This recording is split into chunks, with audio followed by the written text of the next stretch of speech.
E aí, gente, tudo bom? Vamos lá para as imagens de Game of Thrones, episódio 6, o episódio final, né? O episódio onde tudo acabou. Você já está familiarizado com esse vídeo? Se você não estiver, pergunta pro coleguinha do lado, que ele já tá.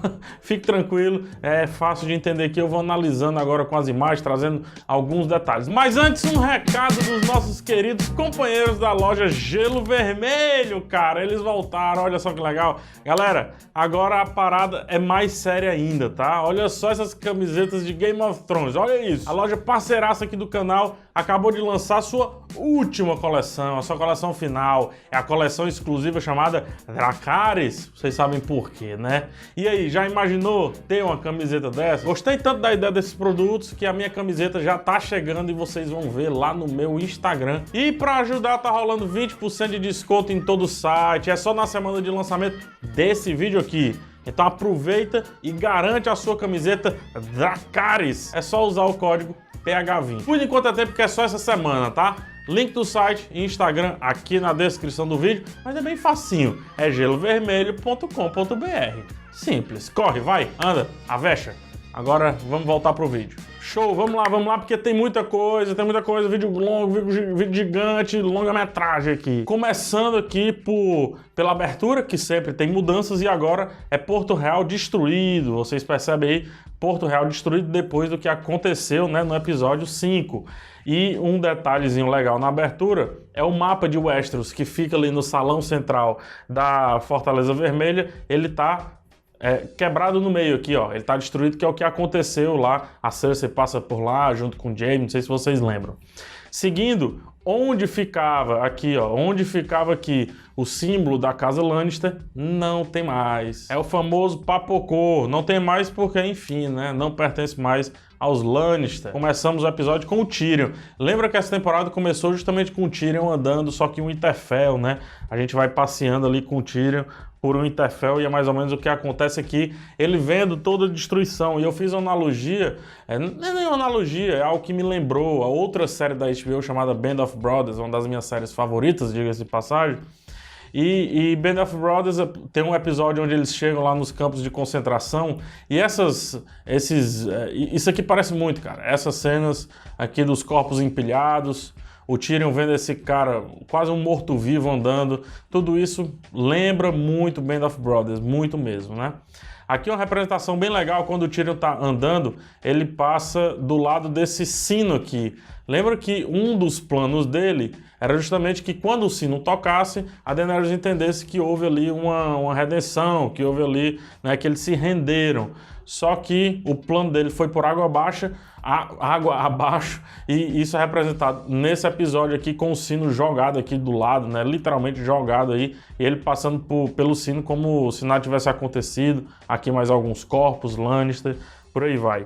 E aí, lá no começo, né, a rachadura no mapa de Westeros, que fica printado ali no chão do salão da Fortaleza Vermelha, aparece aqui também quando o Tyrion tá andando aí por dentro da fortaleza. Ele encontra os irmãos, tinha gente dizendo que ele tava batendo na Cersei, terminando de matar a Cersei e tudo mais. Não, gente, ele tá batendo do lado, tanto que o cadáver da Cersei aparece normal, sem que uma pedra tivesse esmagado o rosto dela, que era o que o pessoal tava dizendo, né? E aqui um plano muito bonito, muito bonito, que é o Tyrion.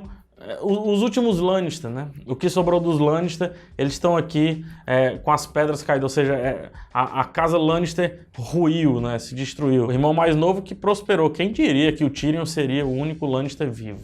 Seguindo, que plano espetacular. Pode colocar lá no topo já de Twitter, Facebook, esse negócio todo, porque que plano espetacular, ela com as asas do dragão por trás, né, essa interpolaçãozinha de imagem, ela em primeiro plano, Drogon em segundo plano, e aí ele abre as asas e parece que é ela quem tá com as asas, para mostrar que ela tá em seu ápice, né, é o limite, enfim, é o clímax da personagem.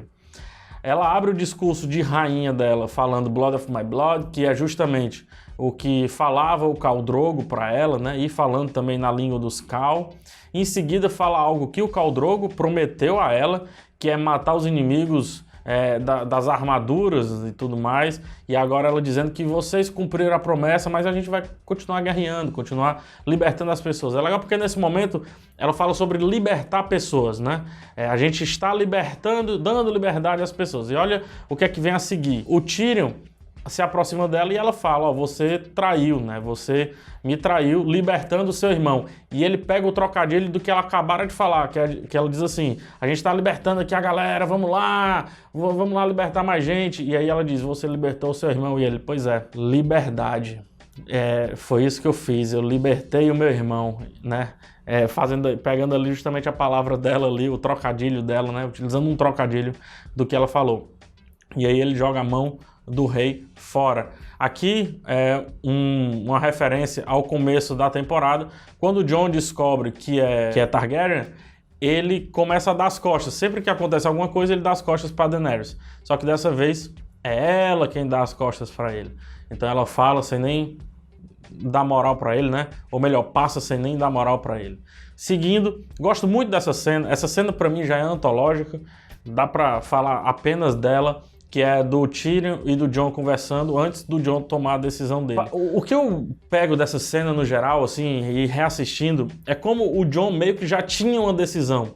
E ele estava buscando no Tyrion o contrário dessa decisão, que pelo menos, sei lá, o Tyrion o ajudasse em tomar a decisão contrária, né? Que era a decisão de não matar a Daenerys. Mas só que depois do show de argumentos, não. E tanto que tem o pesar de toda essa cena, por todo esse momento aqui, por toda essa sequência, tem um pesar do Jon, né? Mais à frente, ó, tem esse pesar aqui dos dois, inclusive, né? Do Tyrion que errou e que sabe o que tem que ser feito, infelizmente, e do Jon que parece que sabia o que tinha que ser feito, mas ainda foi confrontar a Dany para entender se ele realmente estava certo, né? Se ele realmente tinha tomado a decisão correta.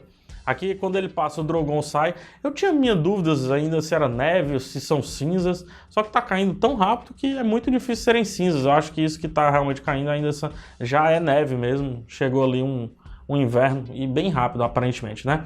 Mas enfim, o dragão, os dragões, gente, isso é importante dizer, eles são fortes, eles são inteligentes, eles são fortes, eles são bem conectados com a linhagem Targaryen, tá? Então, o Drogon dificilmente atacaria o Jon, dificilmente. O Drogon sabe o que está acontecendo. Não necessariamente sabe, saber é uma palavra muito complexa para o animal. Mas o Drogon, parece que ele absorve o que está acontecendo. Até porque os sentimentos dele são meio que ligados ao sentimento da Daenerys. Daenerys entrando na Sala do Trono, e aí rima visual lá nas primeiras temporadas ali, quando tem ela vendo a Sala do Trono destruída, coisa e tal, né? Ela até chega próxima ao trono, que é o que acontece aqui. É legal toda essa sequência, quando ela vai se aproximando do trono, porque a gente viu nessa temporada muitas metáforas, muitas alegorias com o Senhor dos Anéis. Várias vezes isso aconteceu, mas muitas vezes. E a dupla D&D já declarou que Senhor dos Anéis é sim uma inspiração para eles. E o próprio George Martin, né? Afinal, Senhor dos Anéis é um dos pais aí da fantasia, se não o pai da fantasia, o Tolkien no caso. E aí o que é que acontece aqui? Ela vai se aproximando do trono, e o trono meio que é como se fosse um anel, assim, sabe? O anel que assola a vida de várias pessoas lá, né, na Terra-média, aqui meio que é o trono, sabe? Quando a pessoa chega próximo do trono, ela muda e a gente vai ver isso. Antes, um plano lindo. Isso me disseram no grupo da locadora. Se você quiser apoiar a locadora, tá aqui embaixo na descrição. Ela é como se ela tivesse aprisionada ao trono desde o começo da história dela, né? Então, as espadas do trono aqui, nesse plano, servindo de barras de uma prisão, que é o que ela tava. E olha a cara, olha o rosto dela quando se aproxima do trono. Vê se não parece lá a galera, o Gollum que fica venerando o anel, o Frodo, o Boromir, né, que é o Ned Stark, inclusive, o Boromir venerando o anel. Vê se quando ela se aproxima do trono não tem essa parada muito agora eu sou todo poderoso e coisa e tal. Só que antes mesmo dela sentar, ela toca ali ao trono, mas antes dela sentar, o Jon chega, né? Ele que também não senta no trono. Ele chega, eles começam a conversar, e nessa conversa é legal porque ela pergunta... como é? Ele fala assim, poxa, perdoa o Tyrion, você pode perdoá-lo. E ela fala, você perdoaria quem o traiu? Cara, salvo engano, me corrija se eu estiver errado, o Jon, ele perdoou quem o traiu algumas vezes. Inclusive, se eu não me engano, ele perdoou quem o matou. Seguindo, ela fala de construir um novo mundo, um bom mundo, e ele pergunta, como é que você sabe que é um bom mundo? E as outras pessoas que acham que tem essa certeza, ou que tem outra certeza do que é o bom mundo, né? E ela diz, não importa, o que importa é o que eu sei. Mas só que tem uma pessoa que sabe o que é o bom mundo, o mundo bom, é o Bran. E mais na frente ele é condecorado rei justamente por conta disso, né? Porque, enfim, perceba, ele tem toda a história de Westeros. Então, se em algum momento o Westeros foi um mundo bom, ele tem na cabeça dele esse momento.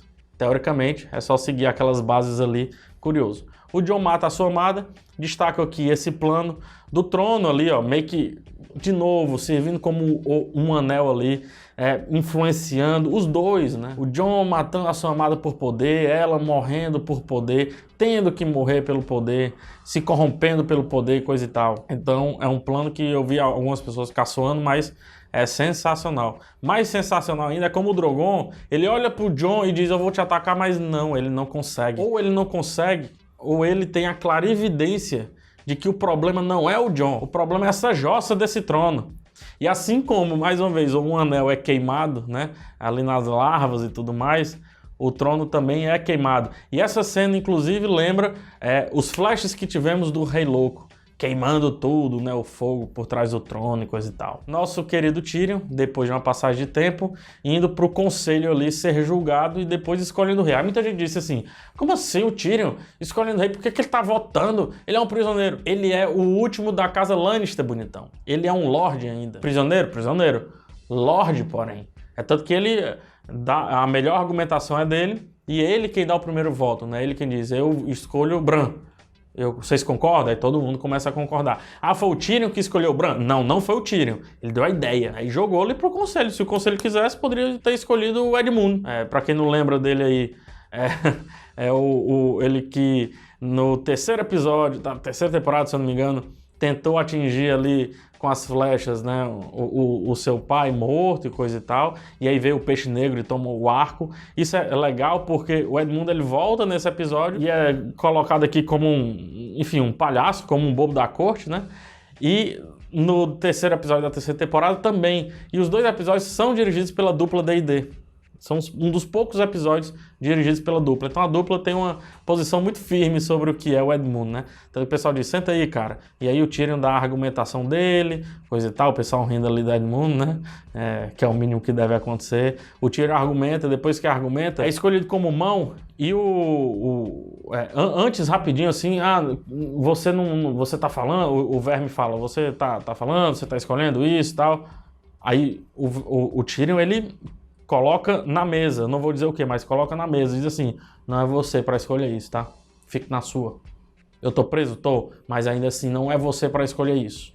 O Lorde aqui sou eu, quer queira, quer não. Isso é legal, ele não fala com essas palavras, mas deixa bem a entender. O Norte se separa, a partir dali o Tyrion vai ser escolhido como a mão do rei. Já como mão do rei, ele vai dar a sentença do Jon Snow, que é justamente mandá-lo para o Norte. O que eu gosto dessa cena aqui não é nem isso, porque é muito óbvio o diálogo deles nessa cena. Óbvio, mais ou menos, tem um negócio interessante. Nisso aqui, lembra que o Tyrion, lá no começo, lá na primeira temporada, ele disse que eles eram muito parecidos. Os dois eram muito parecidos.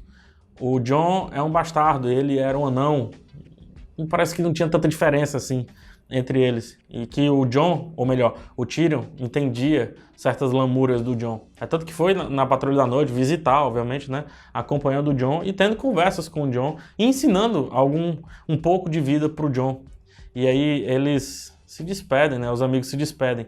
Por mais que o Tyrion fale em algum momento que vão se ver. Mas depois que ele fala que vão se ver, que vão mijar lá no topo da muralha, né? Que é o que acontece lá nas primeiras temporadas, o Tyrion fecha o sorriso como quem diz, eu acho que não é isso que o Jon vai fazer lá. Eu acho que não é sobre a muralha, é para além da muralha. E aí ele realmente se toca que talvez esses amigos aí não se vejam mais. Seguindo, rapidinho, o Verme Cinzento vai-se embora para Naath, que é justamente para onde a Missandei disse que queria ir.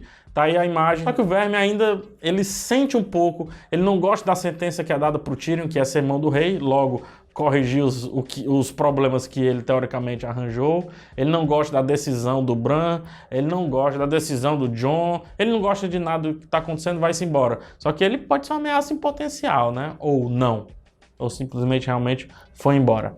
E agora a despedida do Jon, da Sansa.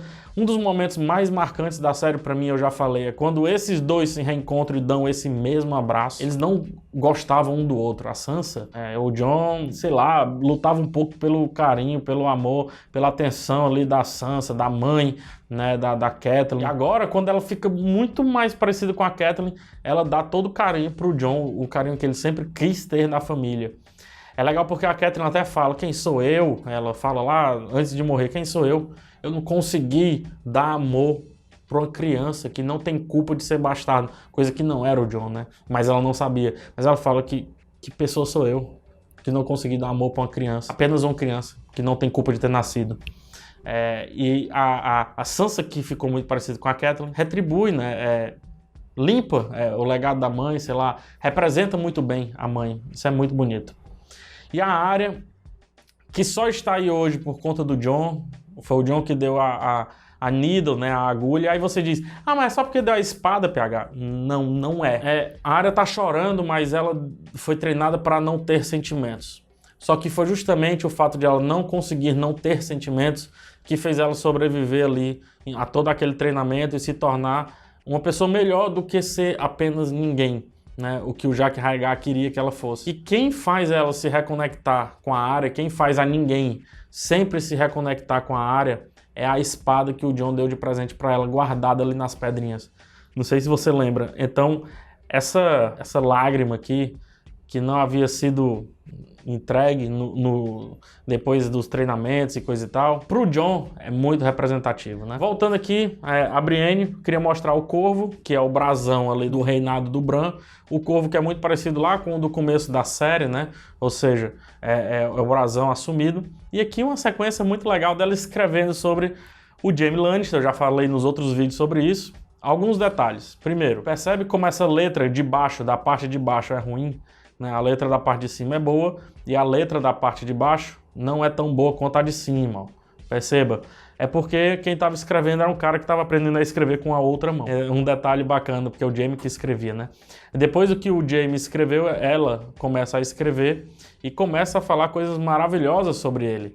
Ele tomou o River Run, o Correr Rio, sem perder ninguém, sem perder nenhuma vida. Sacrificou a sua cidade natal em prol de uma estratégia maior, né? Que é o que é colocado aqui. Bravamente escapou do fogo de dragão na batalha de, tá aqui ela no começo, ó, de Gold Road, da Estrada Dourada, que é a batalha dele contra o dragão, contra a Daenerys e tudo mais, né? Depois foi para Winterfell. Olha só que legal isso. Depois foi para Winterfell. Isso parecia um ponto aqui, mas não, era uma vírgula. E quando a gente vira a página, ela continua escrevendo. Foi para Winterfell sozinho, alone, né? Tá aqui, sozinho. Ou seja, não foi só para Winterfell defender os vivos, foi sozinho. Foi lá, ficou de frente com o exército dos mortos, defendeu até o fim, até a morte do Night King, escapou do aprisionamento. Ela não conta ali a parte dela, né, a conexão com ela, escapou da prisão.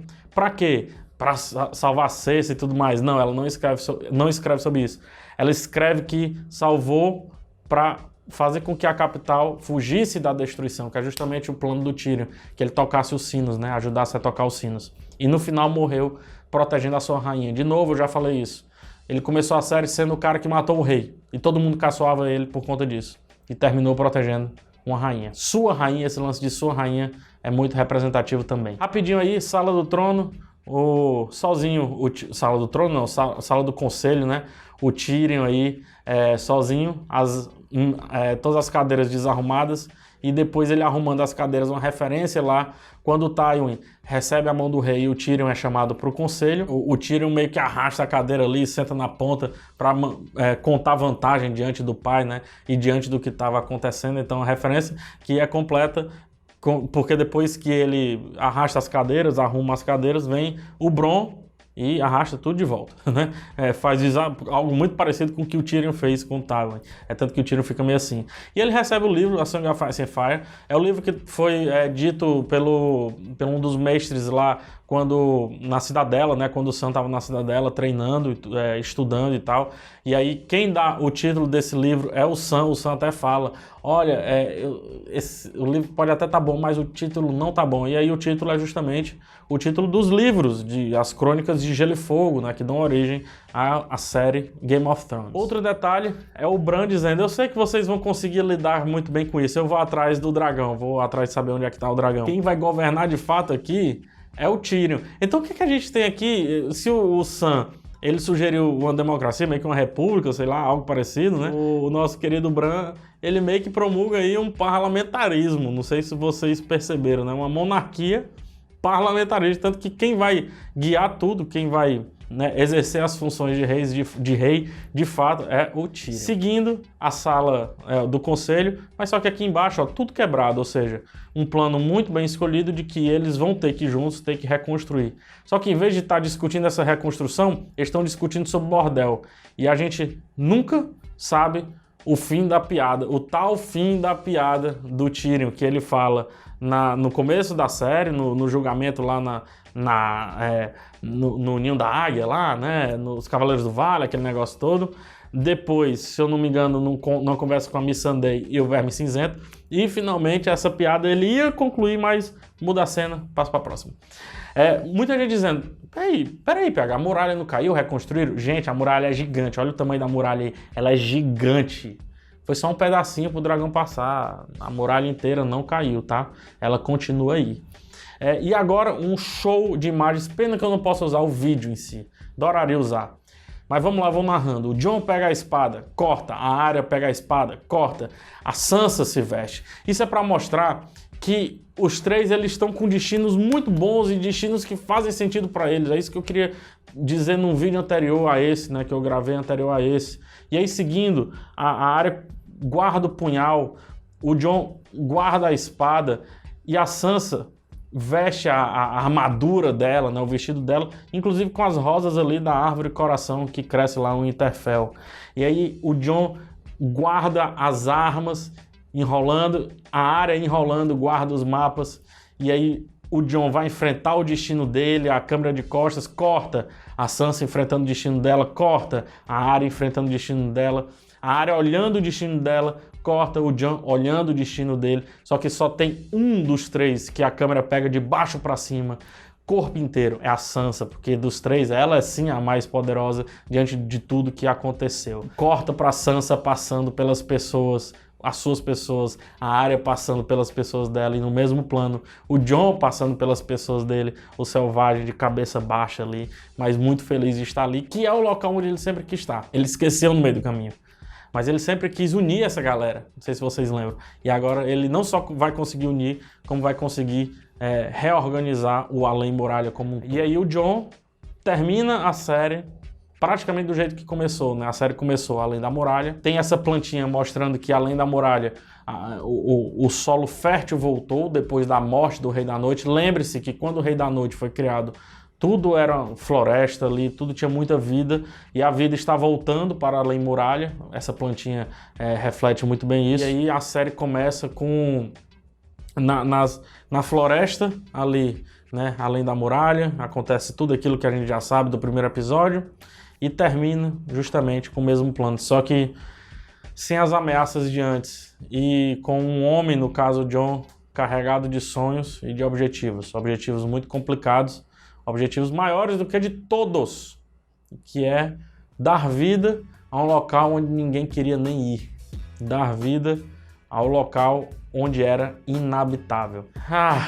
Chegou ao fim, chegou a última vez que eu faço um vídeo com essas imagens aqui de Game of Thrones. Quem sabe outras séries de Game of Thrones, mas não mais, de fato, essa série. Para mim, 10 anos depois, para muita gente 8 anos, 9, 5, 6, não importa.